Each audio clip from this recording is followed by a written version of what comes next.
अस्सलाम वालेकुम। क्या आप जानते हैं कि इस्लाम ने डाइवोर्स जैसे मुश्किल वक्त में औरतों के हकूक़ मीन्स राइट्स को कैसे महफूज किया? सूरह अल-बकरा की रुकू 37 में अल्लाह ताला ने सेपरेशन और फैमिली लाइफ के ऐसे कवानीन बताए हैं जो दोनों पड़ियों के लिए इंसाफ पर मबनी है। बिस्मिल्लाहिर्रहमानिर्रहीम। पुराने वक्तों में मर्द अपनी बीवियों को लटका कर रखते थे। अल्लाह ने कानून बनाया कि जो लोग अपनी बीवियों के पास न जाने की कसम खा लें उनके लिए सिर्फ 4 महीने की मोहलत मीन्स लिमिट है।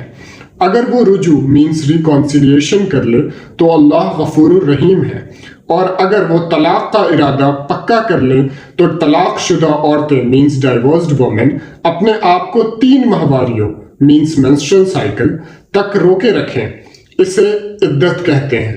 अगर इस इद्दत के दौरान शौहर इस्लाह मीन्स करेक्शन का इरादा करे तो उन्हें रुजू करने का हक है।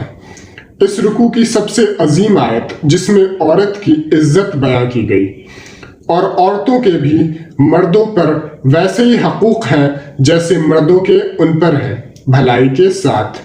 अलबत्ता मर्दों को उन पर एक दर्जा मीन्स रिस्पॉन्सिबिलिटी या लीडरशिप हासिल है क्योंकि वो फैमिली के प्रोवाइडर हैं। इस रुकू का सबक ये है कि इस्लाम में गुस्से और ज़िद की बुनियाद पर रिश्ते तबाह करने की इजाज़त नहीं।